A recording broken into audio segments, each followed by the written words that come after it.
Welcome back to the Champagne on Ice podcast presented by the Field of 68. Happy Feast Week. It's one of the best weeks of the year in college hoops, and no Maui tournament, no Atlantis tournament, no multi-team event for Illinois, but a Thanksgiving Day showdown against Arkansas in Kansas City is coming up, and we are going to preview that big game for the Illini here and talk a little bit about the two pretty convincing bye wins for Illinois in the last two games at home at the State Farm Center. I am Kyle Tausk, joined as always by Mike Farmer. And Mike, how's the start of Feast Week treating you so far? All good so far. I've been treated to a couple really fun games at Maui, some great games at other tournaments too. And then, of course, Illinois looking pretty dominant against two weaker opponents. Looking forward to this game on Thanksgiving against Arkansas. Should be a lot of fun. The Maui tournament never disappoints, does it? I mean, it's Never. just every year it's so fantastic. Illinois needs to get back in there. I feel like it's coming in the next 3 to 4 years. Illinois has a chance to go back. The last time they were in it was 2018, which was Io's freshman Trent year. Frazier. Trent Frazier had that monster second half against Gonzaga that ultimately fell short. But now with the dissolving of the Pac-12, they're kind of doubling up conferences now. I know next year Oregon and USC are both in it. This year there's two Big 12 teams, so I feel like Illinois might get back there. That's just such a fun event. Illinois hasn't done a lot of those tournaments here the last few years. Maybe that's by design, but I'm kind of ready for another Maui or Atlantis or something where you get 3 games in 3 days. Yeah, it's just a ton of fun. Illinois kind of, I don't know if this was intentional, but they have the game against Maryland Eastern Shore, the game against Little Rock, and Arkansas, and all four of those teams have all played each other this week. So I don't know if that was by design. So I mean, not really a fun MTE, but still better than nothing, I guess. Yeah, it's one of those like they used to do. I think they still do it where they had MTEs, but they would play campus games where you would host some bye game on your campus, but it would be like an opener for an MTE, but everybody knew that the high major team was going to win. So that's kind of what it is reminding me of. But yeah, Arkansas played Little Rock and Eastern Shore. Illinois played Little Rock and Eastern Shore. And I guess the championship of that 4-team MTE is coming on Thursday. A big shock at who the two teams that are going to play in that are. But yeah, we'll talk Illinois, Arkansas coming up. I do first want to start though with the two games that Illinois has played since our last episode. Two pretty dominant victories, uneventful games, not a whole lot to sweat. As Illinois just made quick work of both Maryland Eastern Shore and Little Rock. Eastern Shore wasn't surprising. That's a team that's currently ranked 359th out of 364 D1 teams on Ken Palm, and boy, are they bad. I mean, that's as bad of a team as I've seen come to Champaign on Saturday. Illinois holds them to 40, gets that one done 87-40. A little bit more surprising, though, was Monday night hosting Little Rock, who was the preseason favorite in the Ohio Valley Conference. Now, that is a pretty weak low major conference, but a Little Rock team that was in the OVC championship lost to the Morehead State team that ultimately faced Illinois and brought a lot back from that team. They were missing their starting point guard due to injury, but that was a top 200 team entering the game, and they had hung with Arkansas. Made that a 12-point final deficit when they went to Fayetteville over the weekend, and Illinois holds them to 34 points, 92-34 the final. It's the lowest point total an Illinois team under Brad Underwood has allowed during his time in Champaign. It ties the lowest point total that Illinois has ever allowed at the State Farm Center, and is the first time since 1947 that Illinois has allowed back-to-back opponents to score 40 or fewer. So pretty dominant 2 games in 3 days for Illinois leading into this Arkansas game. What stood out most to you about those 2 games? I mean, I think you got to start with the defense. Obviously, you're holding these teams to under 40 points or 40 points against Maryland, but just suffocating defense. I think the size and length of the team really showed, especially against Arkansas. Like I noticed a lot of just using that positional size and using it to your advantage. Guys like Trey White, Ben Hummerkaus at 6'9". using their length, their wingspans to just really disrupt things and affect what Little Rock was doing and Maryland Eastern Shore as well. So yeah, starting there, just under 40 points for each team is kind of unbelievable, especially against Little Rock, like you said. Not even a bad team, a team that hasn't really played poorly at all this year. Like they've hung with some decent teams in their previous games. So that was honestly stunning. I had somebody text me before the game asking thoughts on the Arkansas Little Rock versus Illinois spread, and I said I think it was 23 points maybe. I said I wouldn't be shocked if Little Rock kind of hung around because coming off a pretty blowout win for Illinois, and then leading up to a huge game on Thanksgiving, I thought it could be a little I don't know, a little upset pick, I guess there. But yeah, Illinois, that 23-0 run was the catalyst, obviously, just kind of blew the gates open and dominated after that. So yeah, really, really great performances, really complete performances, I would say, because the offenses looked pretty good in both games as well. So yeah, exactly what you want to see leading up to this big Arkansas game. Yeah, I thought the Little Rock performance was one of the more complete performances that an Illinois team has had in really since Brad Underwood's taken over. That might be stretching it a little far, but I mean it was as complete as it gets. Like you said, defensively, I thought they were really good, and it's really interesting because again, you have to adjust for competition level. You're obviously going to look a lot better defensively when you're playing teams in the 200s and 300s. But Illinois has looked really impressive in all five of their bye games defensively. And I know that you're supposed to, but it hasn't felt like, oh, this team is just so bad. They've had so many wide open shots. Illinois played well on the defensive end. They've done a lot of good things against these teams. And we saw what it looked like against one of the most talented offensive teams in the country. And Illinois couldn't stop anything. And we'll talk about how important the defensive end is going to be in this Arkansas game coming up. But they were just so active on defense. They forced 14 turnovers, which Brad Underwood teams rarely force double-digit turnovers. It just felt like guys were getting their hands in passing lanes, forcing disruption. Illinois was so good around the rim. I thought the bigs were fantastic. I don't know how many blocks they had, but they definitely had 5, 6. And offensively, I thought things were clicking early. And Little Rock threw a couple different looks at Illinois. You threw another zone, and I thought KJ handled it way better when they did go to their zone look than he did against Oakland. And Illinois was just finding the right shot and really aggressive early. They were in the bonus like 6 minutes into the game, got to the free throw line at I think in the 20s, 26 times, 22 for 26. Good to see that improve free throw shooting as well. But felt like everything was coming easy offensively. KJ had a heck of a game, 21 points, 6 rebounds, 5 assists, his best game of his career.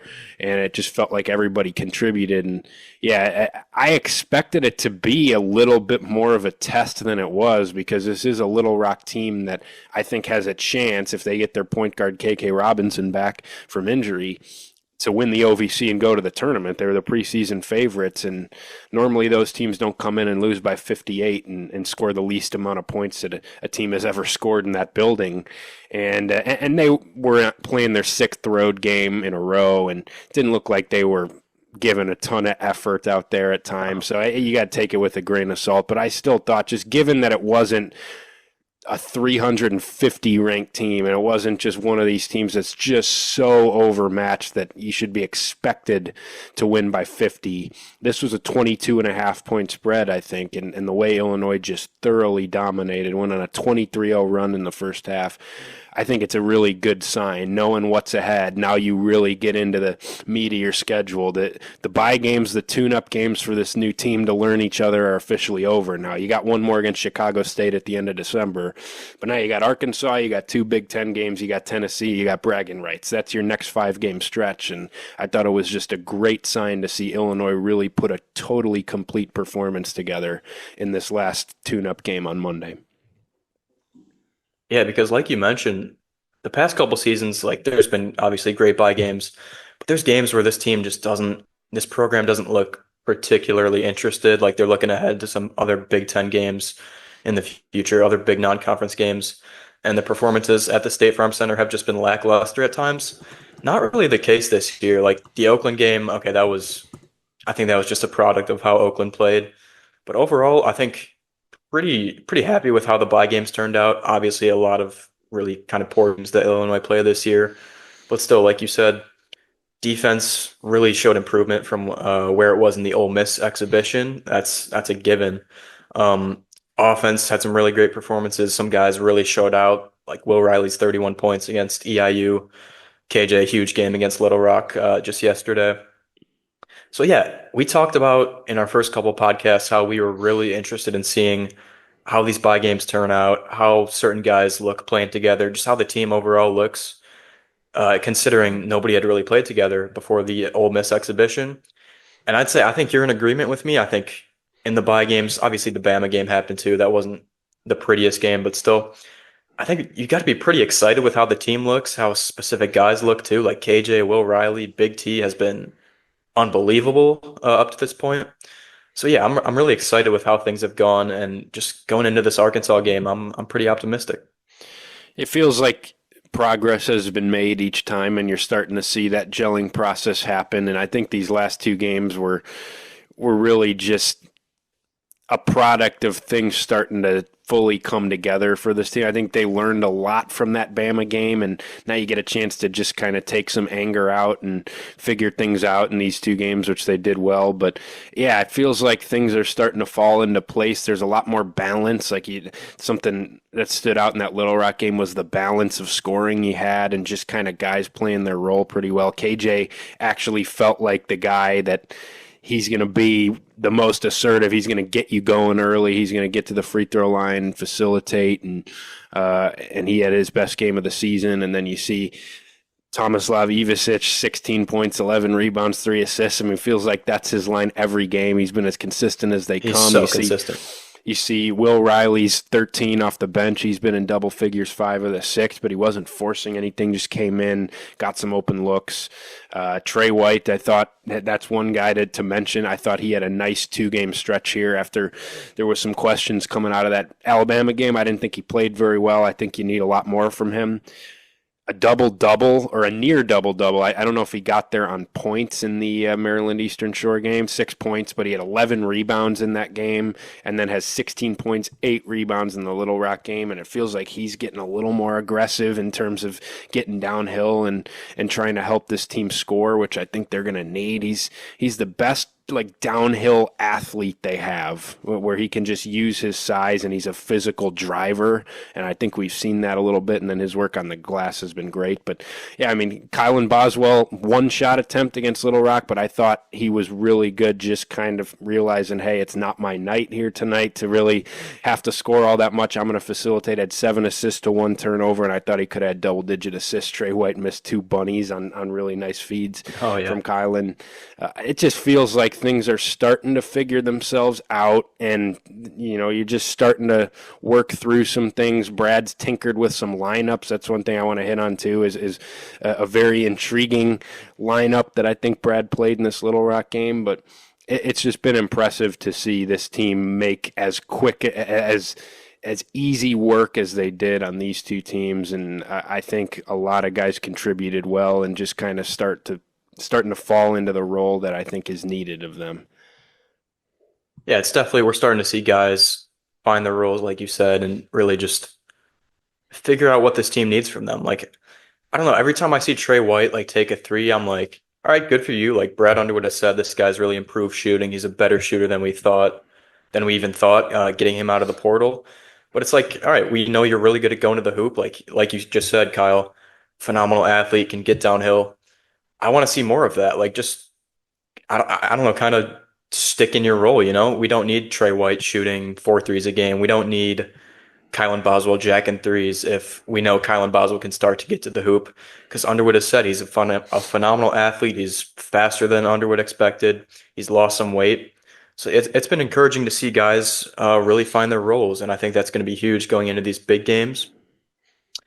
So yeah, do we want to transition to Arkansas? I know we didn't talk a ton about these two games, but let's hit on a few more things here that just stood out. I wanted to mention we saw the most really in both games. We saw it against Eastern Shore, but more prevalent against Little Rock was the two big lineup with Big T and Merez on the floor together. We saw some high-low action with those two where Big T was playing out on the perimeter and tried to find Merez in the post, and those two guys were in their own little two-man game. It's interesting because I think there's certain matchups where it's going to work, and I think Brad is going to want to try to pull it off because the way Merez is playing right now, I mean, that's one guy I haven't even mentioned till now. First career double-double against Maryland Eastern Shore, 10 points, 13 rebounds. And in the Little Rock game was so close to a double-double. I think he had what?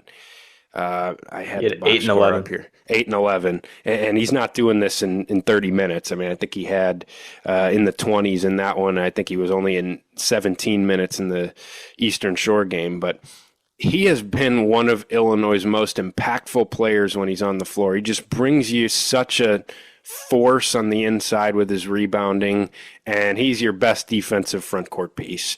And I think you're starting to see Brad kind of want to tinker with it because Tommy's really important offensively. You don't want to pull him off the floor. You don't want to, as much as you want to see Merez's minute share increase, to do it fully at the expense of Thomas Levovic, I think could hurt you. It'll be interesting to see in certain matchups. We see certain teams in the Big Ten. You look at Michigan, Indiana, Purdue's been doing it a lot. Like, there's Big Ten teams that are playing two more traditional bigs together.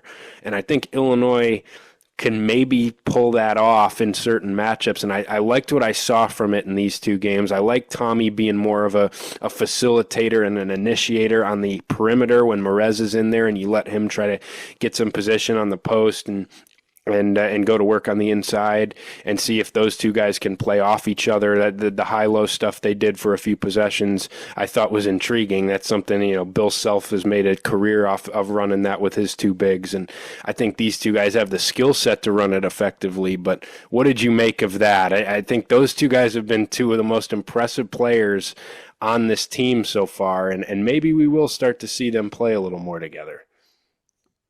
All right, so my opinion, I'm going to state the obvious to begin with. Tommy Slavovic has been the most impressive player in my opinion, just based on at least my preseason expectations.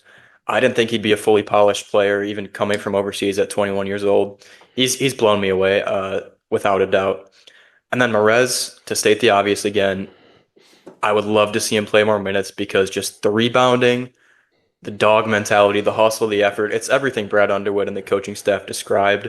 It's everything and more. So just seeing him on the floor is awesome, and I think we need more of it. But at the same time, I'm not fully sold on the two big lineup. Like you said, some other teams have been running it. Indiana has Ballo and Renew, and like Michigan, Danny Wolf, Lad Golden. These guys really experienced players, and they've shown they can play together with two bigs pretty well together. My thing with Illinois' potential two big lineup, there is obviously potential. I think defensively, the ceiling with Merez through the roof. Like he is so good defensively, it's unbelievable for a freshman where he's at. And then offensively, I think Tomislav has really shined in the low post and more so than I expected. So my thing is, if Merez is taking up the low post, we know Tomislav's going to move to the perimeter, maybe the high post even, and he's a good distributor. But I don't want Illinois to get away from Tomislav in the low post because he's been so good so far. Even against Bama, like I thought he really shined in the low post. He was pretty good against Ole Miss. That was really Illinois' go-to in the first half of that exhibition game. Granted, it was game one. It's an exhibition, all that stuff. But I think Illinois has been really good with Big T in the low post. And Merez has not really shined offensively in the low post. I think that's a given. He's just kind of raw. He's not a great finisher yet. Like I said, the defense, I think Tomislav would be decent in the perimeter. I think he can maybe hold his own. I know he's slow, but I think just having the length, and he's a smart player. He knows where to be. He can be in position. And then Merez on defense obviously is great. But I think offensively is my main issue. I don't want Merez to get kind of, I don't know. I don't want him to limit the offensive potential. I know we have shooters all around, and we have guys in both corners, two guys up top, and wherever Tommy is that can really shoot the ball and distribute pretty well. But I don't know. My opinion is I don't I want to see it more for sure. I don't want to sound super negative right now, but yeah, I'm just not sold on Mrez being the five playing, I don't know, 17 minutes a game and having Tomislav move to the perimeter for however many minutes a game. So that's kind of where I'm at. I'd love to hear your opinion and other people's opinions too.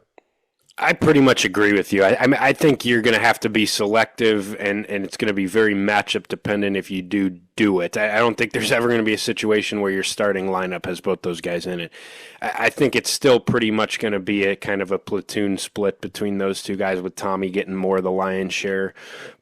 Because, yeah, like you said, I mean, Tommy is his most impactful in his ability, his skill offensively, and what it opens up for Illinois is where he's the most impactful. And if you're playing him with Mrez, you're usually going to neutralize a lot of that. And that's where teams are going to probably just match their center on Mrez, and you're going to get a quicker defender, maybe a more perimeter-oriented guy on Tommy. That could create a favorable low-post matchup, but then you're going to have help in the paint because Mrez isn't going to be able to space it. And teams, I think it's going to be pretty easy to guard those two if they're on the floor together. And all of a sudden, a lot of your advantages that you have with Tommy being able to stretch it out and play on the perimeter and also take advantage in the low post where the paint's cleared with four shooters spaced around him for him to either distribute if they double and send help, or for him to just go to work one-on-one. All that kind of gets neutralized. And I think you can probably, depending on if you're playing a more perimeter-oriented lineup, if you have a stretch four, it's going to get a little clunky defensively. I actually think you'd probably kind of flip-flop it and Mrez would go out and try to guard on the perimeter where I think he can be effective, and you'd try to leave Tommy roaming the paint.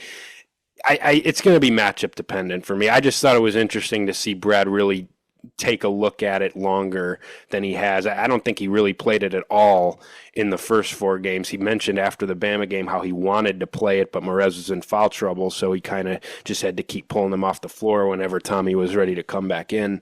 But Brad went to it. I don't have the total number. It was double-digit minutes with those two on the floor across those two games, and obviously it's going to look a lot better against teams that don't have anywhere near the size to match up with those two. But I think it's a little chess piece that Brad has in his back pocket. When he wants to pull it out, I think it can create some advantages for Illinois in certain matchups, especially if you're going up against another lineup with two traditional bigs and one of them doesn't have the skill that Tommy has.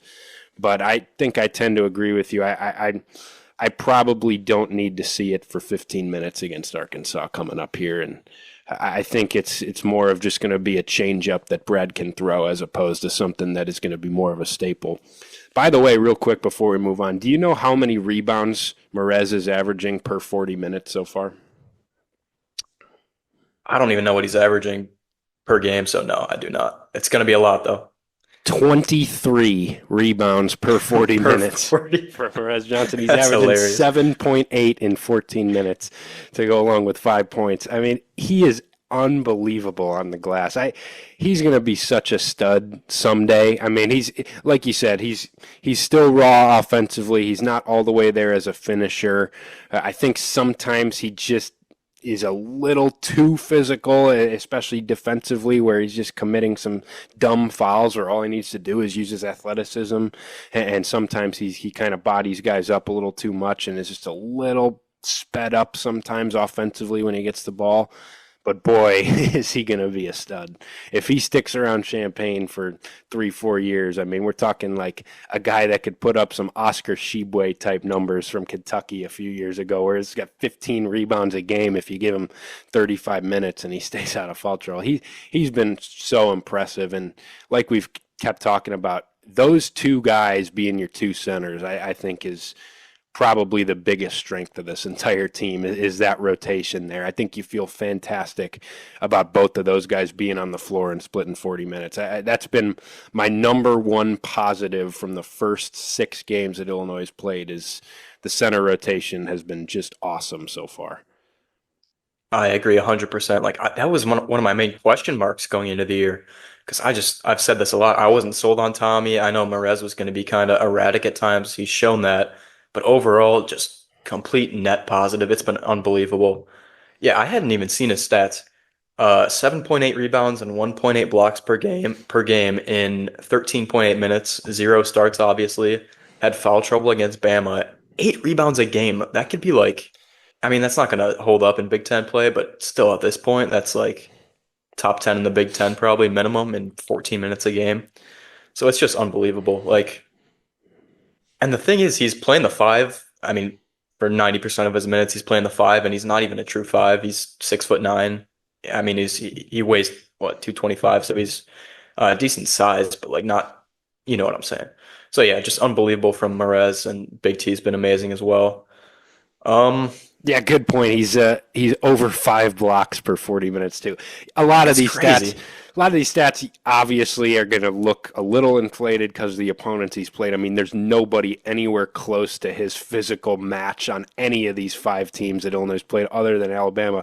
Although he was really good in his 9 minutes against Alabama on the glass too. The motor's going to play against anyone. I mean, I think he's an auto 5 rebounds if you give him 10 minutes off the bench, even against Big Ten competition. But I just have been super impressed. He's just one of those guys you watch play and you want to run through a wall for that guy because you know his motor is just relentless. It's been pretty impressive. Let's talk I've some got one more. Arkansas. Oh, go Can I ahead. throw? I Yeah. got one more random stat I want to throw out there, not related to Perez at all, but I noticed this today. KJ is averaging 12, 6, and 6 per game. Braden Smith, 2024 first team All Big Ten player, AP honorable mention. Um, what I mean, okay, granted, he was playing with Zach Edey. He was on one of the best teams in the country. Braden Smith averaged 12, 7, and 6. Like, I think people aren't realizing how good KJ has been. I know the shooting and scoring hasn't been there completely until the Little Rock game. A lot of his points have come from free throws. It hasn't looked crazy aggressive. But this is a true freshman. He played pro in Europe. We've said this a million times. Played pro in Europe for a couple of years. He's more polished than most true point guards are coming in from high schools in America. But this is unbelievable. Like, I think people are not realizing, sorry, how special this has been. Granted, through 6 games, I'm not trying to completely overreact to 5 bye games and then one Alabama game. His stats might fall off in Big Ten play. But regardless, like, this has been a crazy start to the year, and I think people need to appreciate how special this kid is. I said it after the Bama game. Come the new year, January 1st and on, when Illinois really ramps up conference play, I think he's going to be one of the best players in the Big Ten. He's still kind of coming along, and there's just a learning curve there, coming over, making the transition from overseas, and just seeing how different teams are going to try to guard him. And he's still going to go through that, especially against high major athletes and guys who are a little more physical with them. I think he'll see that, especially a team that comes to the State Farm Center mid-December in orange is as physical as they come. That'll be a test for him, but he's flown under the radar a little bit. I mean, obviously he's a prominent guy, and I'm not trying to say like he's, you know, people aren't paying attention to what he's doing, especially Illinois fans. But he hasn't had like the eye-popping single game stat line. He did have the 13 assist game, but there hasn't been like the 20 and 10 outburst. But yeah, you look at his numbers through 6 games: 12 points, 6 rebounds, 6.3 assists, 1.8 steals, 49% from the floor, 35% from three, 87% from the line. He's top 50 in the country in free throw rate, top 60 in assist rate for an 18-year-old true freshman coming over from overseas. His numbers are really solid right now, and I think they're just going to keep improving as he gets more comfortable. We've seen him assert himself a little more offensively. I couldn't be higher on what he's going to be, and I do absolutely see the pro upside with him. I think that there is a very realistic world where he's a first-round draft pick at the end of the year. The flashes are there, and with his size and vision, passing ability, it's fun to watch him play. It really is fun. We saw him get a tech against Little Rock. He's got some fire to him, Oh, too. I Let's love go. that. Yeah, I think part of it has been just in college basketball. This has been one of the most unbelievable freshman classes I've seen compared to last year, which was at least in the Big Ten, and I think kind of nationally was pretty disappointing overall. This has been Ace Bailey, Dylan Harper, like in the Big Ten alone, and then Illinois' duo of Will Riley and you throw Merez in there, Riley, KJ, and Merez. Like, it has been one of the most talented I've ever seen. Granted, it's still November, but like I think you get what I'm saying. He might have been slightly overlooked, and I think it's just been awesome to watch across CBB as a whole.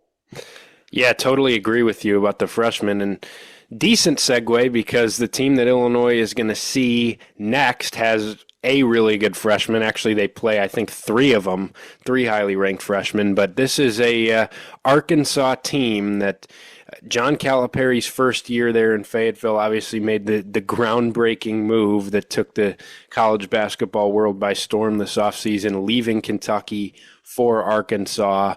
And as we kind of size up this matchup here, 3 o'clock on Thanksgiving, right after the Bears and Lions, which I know Mike is fired up for that one. After that one's over, Illinois and Arkansas will tip it off on CBS. This is interesting because we talked about going into the Bama game, how similar the two teams were in terms of offensive style and how it was going to be a clash of kind of mirroring styles with the pace, with the three-point shooting, and just the way that those teams wanted to play.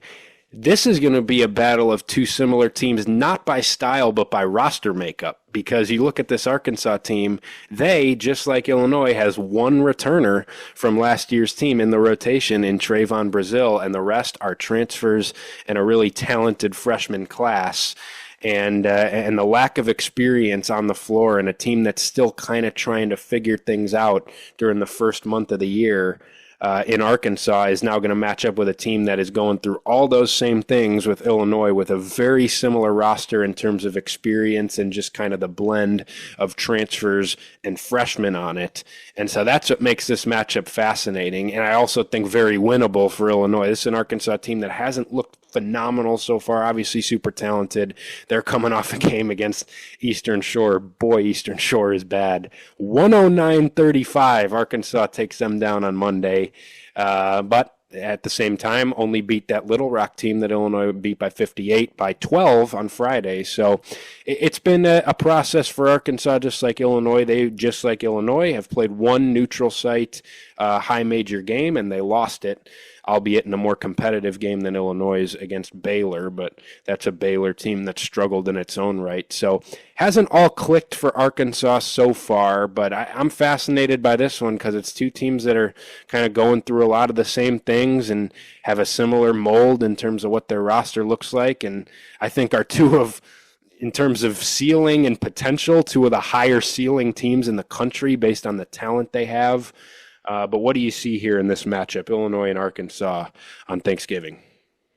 I see a lot of what you just said. I'm glad you highlighted most of that.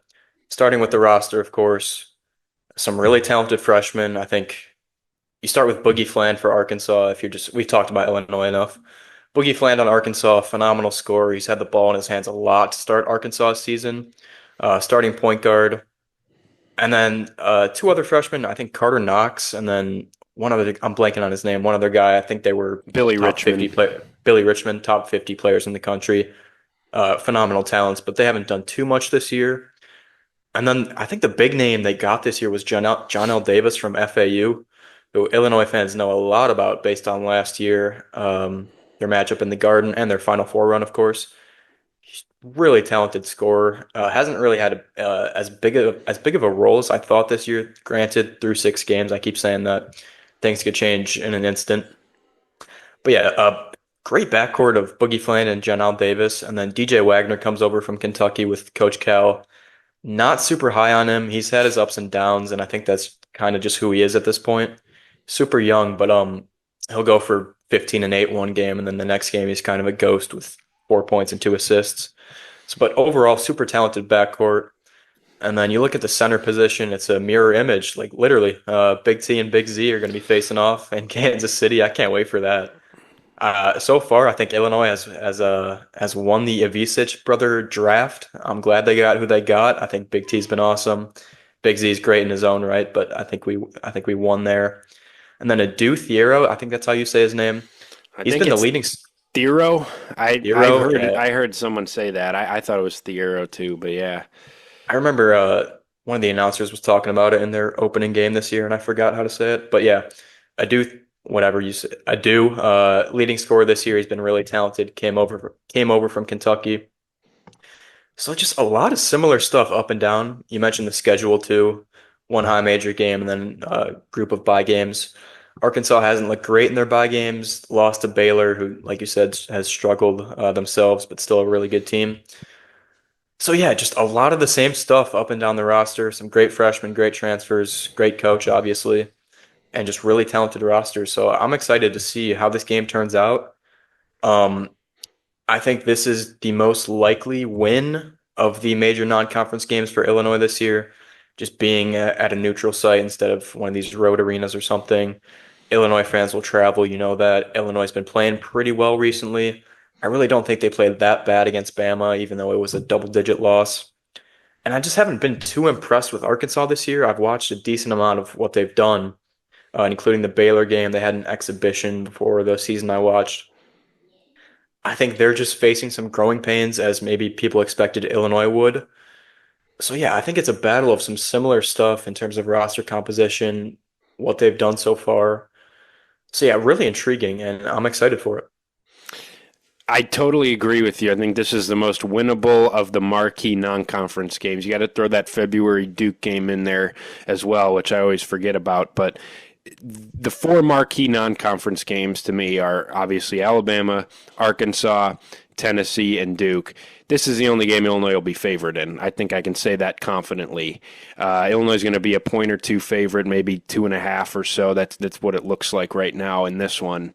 And so this is, at least according to Vegas, the only game Illinois is expected to win of those four. And I think it is the most winnable game from a matchup perspective and just kind of what the situation is. This is an Arkansas team that's just like Illinois in the first month of trying to gel together as a new group. I think it could go either way, but it'll be interesting. This is obviously an Arkansas team with a ton of talent. You look at kind of their profile so far. They've been really good on the defensive end, more so than offensively, and that's maybe a little surprising because I think you got a lot of offensive talent on this team. They just haven't been very efficient on that end so far. Defensively, though, they've been outstanding. Obviously, held Eastern short at 35, although I don't know how hard that is to do, but played in a lower possession, lower scoring game. Thought they defended pretty well in that Baylor game.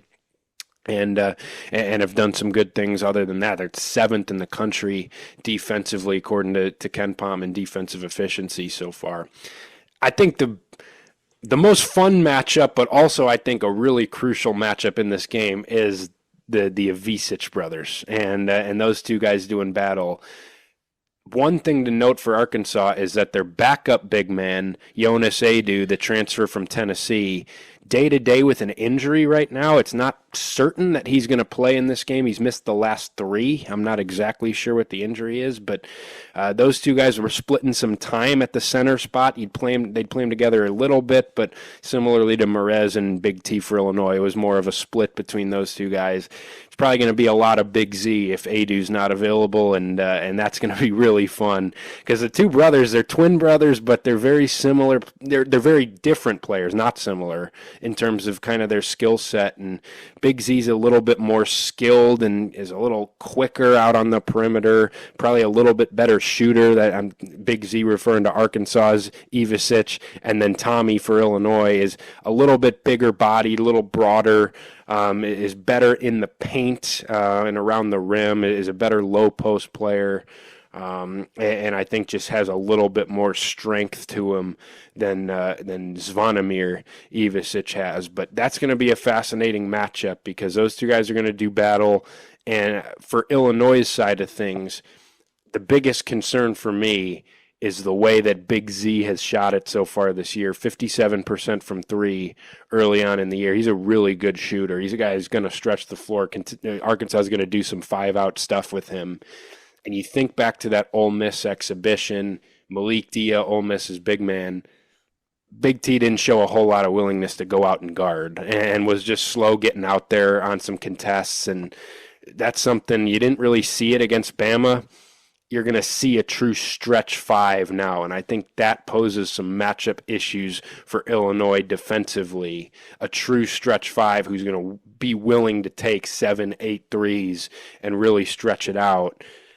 That's going to be a big test for Tommy in order to get out there and try to limit that. And And so that's going to be a big matchup there. And then my other question is, who does Illinois put on a Thero? Because he's been really good this year. He's probably been Arkansas's best player. He was kind of a glue guy for Cal at Kentucky more than like a featured offensive player. He's taken a big jump this year. He's 6'8", great athlete, a downhill guy. He can shoot it a little bit, but that's not what he wants to do. He wants to put his head down and kind of ram through you, use his athleticism to get inside, and that's quite a hole for Illinois defensively, is a guy that can guard a 6'8" athletic wing like Thero. I don't know who that matchup is. It surely can't be Ben Humrickhouse. Is it Trey White? That's probably the guy who's going to get the initial assignment. How good do you feel about that? I don't know. Would you go Kylan Boswell on him? I doubt it. I think you're probably going to need him on Fland or one of those guards that are really good drivers as well. But that's one thing I'm watching too, is he's kind of a matchup nightmare for what Illinois' weaknesses have been defensively. Yeah, I've been thinking about that for a while. I think if Ben Humrickhouse is on him, I think Thero's going to have a nice Thanksgiving feast of his own in that game. Oh, Yeah, that would be ugly. yeah, that's not going to go well. I don't think you can put Boswell on him, and I think that's another talking point is who Boswell takes. Because he's been really good this year. John L. Davis can erupt at any point, so potential matchup nightmares really in that backcourt. But with Thero, I don't know. I was thinking earlier when we talked about the two big front court with Merez and Big T. Is there any shot Merez could guard him? I think that would be a matchup where Merez fouls out in like 8 minutes. I'm not completely sure on that, but I wouldn't really trust him there. So then you look at Kerry Booth isn't going to guard him. Do you lean to Trey White? Will Riley's probably not going to guard him. So yeah, I think that's a really tough matchup for Illinois as a whole. I think Trey White might stick on him. I don't know if they're going to have to. Yeah, I have no idea. I've been thinking about it and I don't have an answer. But as for Boswell, I think Boswell will probably take Boogie Fland. He's averaging 17 points a game, I want to say. And then Davis has been not as big as people thought this year. But then if you have Boswell's on Boogie Fland, then that leaves you with KJ and Trey White probably to guard DJ Wagner and Janelle Davis. So that's like, I'm not totally Rick optimistic has about to those guard matchups. somebody too. Yeah, that's what I'm saying. I'm kind of confused here. I'm lost on what Illinois is going to do. So that gives me a little doubt about Illinois winning this game, but I'm still pretty encouraged with how Illinois' offense has looked. So not to spoil my prediction, but I do think Illinois wins this game. Defensively, it's going to be a huge test again. I mean, that's kind of going to be the storyline. But yeah, Arkansas hasn't really put it together offensively, but they have some pieces that I think caused some trouble for this Illinois team. And I think Illinois has looked phenomenal on the defensive end in these last two games against Eastern Shore and Little Rock. But we saw, I thought they were really encouraging on that end in their first three games. All of a sudden you see a Bama team with speed and athleticism, and it all falls apart. And I think there's the potential for that to happen in this game, but also the potential for Illinois to really show some true improvement. But yeah, finding those matchups is going to be important. I think Boswell probably will be on Boogie Fland. He's just an explosive downhill guy and somebody who's just really quick with his first step. Boswell's got to be able to try to cut him off. His ability to drive it and get to the rim creates a lot for that Arkansas team. I think that's the perfect matchup for Kylan to try and slow him down, and he can really get going too. If he sees a couple go in, he's one guy that can really score it from everywhere. But yeah, you're going to have to find your matchups defensively, and we'll see how that goes. It's going to be a test for Illinois. I think they've shown some improvement there, but there's still going to be those matchups. Like Ben Humrickhouse is going to get hunted probably they're going to try to get the Thero in those matchups, and I don't know how well that's going to go. We'll see how the freshmen look. There's going to be tests for both those guys. I do think you could see Will Riley on Thero a little bit, just to match the size. I think Riley's been pretty good in terms of just chasing some guys around, and we'll see if Thero can overpower him physically, and that's something that you worry about there. But I think KJ's been solid on that end. He's going to get a test with either John L. Davis or DJ Wagner. We'll see, but defensively it's going to be important for Illinois. But offensively, the goal needs to be, for me in this game, just limit some of the mistakes that you made in the Bama game and just limit some of the poor decision making that really bit you in that game. I think this Illinois team, that their bad stretches offensively, they've just been a little sped up, and there's just been some boneheaded errors that are just correctable to me. And you saw some things spiral when Bama would make a couple shots in that game. Illinois would come down and they'd take a bad long two, or Illinois would come down and they'd just try to do a little too much and turn it over. And it felt like there were just some really untimely mistakes there. Illinois just got to be composed within themselves here. You can't turn it over. Arkansas is a team that can turn you over a decent amount. So far this year, they're 16th in turnover rate. I think part of that's competition level, but they've got the athleticism and the guys that can make plays on the ball, and Illinois could get into trouble turning the ball over here, but just being able to flow into what Illinois wants to do and maintain their pace. Arkansas is not a team that's really going to slow it down on you. I think Illinois has shown some flashes in transition the last two games when they've been able to get out and run a little bit. We've seen some good things. They just didn't get to do it against Bama because Bama was faster than them, and it was just hard to outrun Bama in the way that they play. I think you have more opportunities to get out and run in this game. But, yeah, you're going to need guys to step up. I think this is a big KJ game, a chance for him. Hey, he's going up against another really talented offensive freshman in Boogie Fland, and KJ being the best guard on the court, I think, can go a long way. I think he has the potential to do that. But, yeah, this is going to be a fun one. I think this game gets a little more high scoring than maybe you expect. I think this Arkansas team is on the verge of breaking through offensively, and they've got too much talent. I think they're going to have some success against Illinois, but I think Illinois on the other end is going to do some good things as well, and especially if Jonas Adu, who's more the defensive-minded, physical big man for Arkansas, is out, I think Illinois can have some success. Yeah, this team has Jonas Adu and Trayvon Brazil probably both coming off the bench when they're both healthy. Like, those are two guys not even starting that have looked like potential all SEC players at certain points in their careers. So it just goes back to the bigger point of Arkansas and Arkansas and Illinois just being incredibly talented. But yeah, I'm worried about if Big Z can stretch the floor and that brings Big T out of the paint where he's been pretty good defensively. So now the paint's open. And Adu Thero has maybe Will Riley or Ben Hummerkaus. Thero doesn't shoot it from three a ton. He's more of a driver and gets to his spots in the lane and stuff. I think you'll see Illinois. I think you'll see Illinois employ the same strategy they employed on Grant Nelson early in the Bama game, where they're kind of going to dork Thero and make him try to turn into a shooter early. He's a guy, I think, 30% for his career shooting, 28% from three. Just please don't make the first three like Grant Nelson. Exactly. That'd go a long way. Him not draining 3 threes and completely throwing off your game plan. Yeah, let's get a little bit quicker closeouts on that potential 3-point shooter. The first one goes in. Let's not let him take two exactly. more like Nelson. Yeah, that's kind of the strategy there. Yeah, that was brutal. But yeah, offensively, I think we've said it. I think Big T has an advantage in the low post against his twin brother. I think that could be a huge key to this game. If Illinois is able to feed him a little bit and get him going, I think that takes the pressure off KJ and these other guards that are going to be facing a pretty talented defensive backcourt for Arkansas. A team that, like you said, can turn them over, can be physical, all that stuff that can rattle younger guards. So I think that would be a big key. I think you don't have to shoot. I'm trying to think if you have to shoot it well, because Illinois has shown like they're finding ways to get their shots up even without nailing 50% of their threes in these games. They're starting to find ways, like you said, in transition. They're feeding Big T. Other guys are starting to get to the hoop, like Boswell and Trey White. So I don't think you need a perfect game from 3-point range. I think you still want to get a fair amount of them off against this Arkansas team.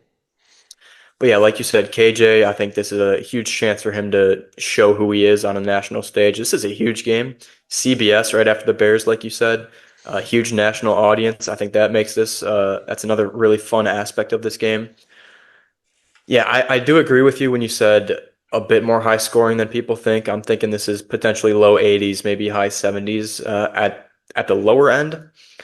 Go ahead. So just throw it out there, your prediction. Let's do it. You want to hear it? Let's do it. You're starting this time. You made me start against Bama.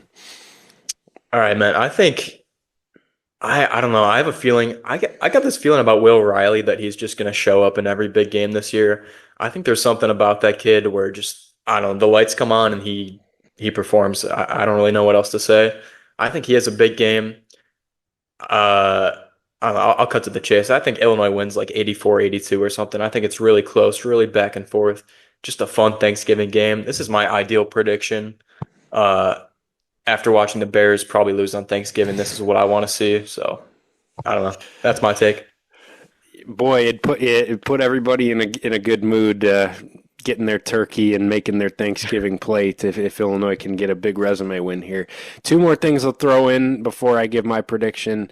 One, you mentioned 3-point shooting. Arkansas is a team currently. Now, again, you take some of these early season stats with a grain of salt, but 3-point rate defensively 287th. They've allowed 44% of their opponent's shots to come from three. I think Illinois will have chances to create open looks from there.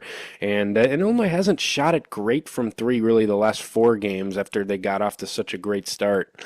Maybe this is one where you start to really kind of have a downpour of threes for Illinois, especially if you get 30 to 35 of them up. Obviously, they'd go a long way in the result. And then similar to a lot of games, but I think in this one in particular, rebounding is going to be huge. It's not a great rebounding Arkansas team, especially if they're missing Adu. If Adu's out, it's the best rebounder on that Arkansas roster. For Big Z being 7'2", not a great rebounder. And I think Big T is the better rebounder of the two brothers. Arkansas is not a team that's going to do a whole lot of damage on the offensive glass. They're near 300th nationally in offensive rebounding. And for Illinois to get some opportunities offensively and to push it a little bit in transition, I think guard rebounding is going to be huge in this game because Arkansas's got a smaller backcourt and one that's not great in terms of not guys that are going to rebound it a whole lot.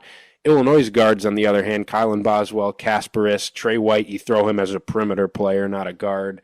Those guys have rebounded it really well this year. If those guys can get in there and rebound and push it, I think that's a way for Illinois to create some transition opportunities, and that should be a matchup advantage for Illinois in general on the glass in this game where Illinois has been really impressive rebounding the ball. I thought this was going to be an average rebounding team. So far, they've been a good one on both ends, offensive glass and on the defensive glass. But my prediction for this one, I'm going to ride with you here. I think Illinois gets this one. I think this is a decent matchup for Illinois in terms of just not a team that's really going to they don't have the same level of speed that Bama has that I think is going to just absolutely torch them defensively. And I think offensively, Illinois, this isn't an Arkansas team that's going to play overly physical on that end, or I think there's some concerns for Illinois' freshmen. I think Illinois can get this game. I think Illinois, based on what we've seen with each team having played 6 games, we mentioned how similar the two rosters were in terms of the lack of continuity. I think Illinois put it together a little bit more than Arkansas has so far based on the results I've seen, and I think that's going to play out on Thursday. I'm going to go Illinois 81, Arkansas 76. The Illini get a 5-point victory and a huge resume win. Before we close this out, I do just want to mention real quick and get your thoughts on it. This is a sneakily really important game. Like the Illinois getting this win is really important because you need a resume non-conference for the opportunities Illinois has in the non-con. And we mentioned how this is the most winnable. You lose this game, and then you're welcoming a Tennessee team in December that's been one of the best teams in the country so far. And then who knows what Duke is going to look like in February. My guess is not very easy to beat by that point. All of a sudden, you could strike out in non-conference play in terms of your marquee quad one resume opportunities. And that's not to say that this team would miss the tournament because of that, but you kind of need one. Like you're going to need one of these come Selection Sunday for seeding purposes and to ultimately get to where you want to get to on the seed lines. Like this is huge. I think this is the most winnable game. And if Illinois loses this one, it's a little concerning the fact that, hey, you might strike out in non-conference play.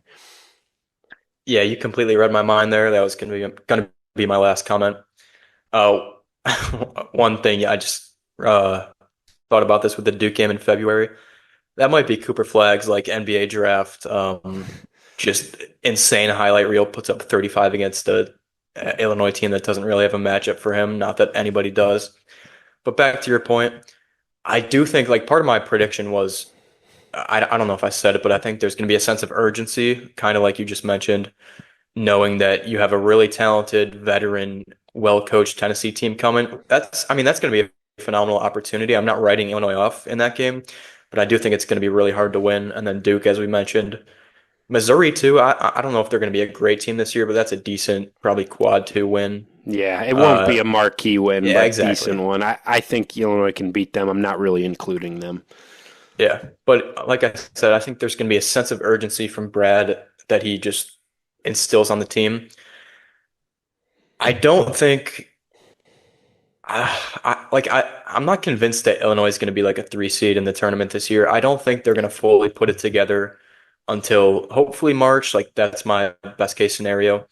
I've always kind of thought Illinois is going to be maybe six or seven seed or somewhere in that range, and a team that has, without a doubt, the potential to go on a March run if the stars align, if the freshmen are really playing well.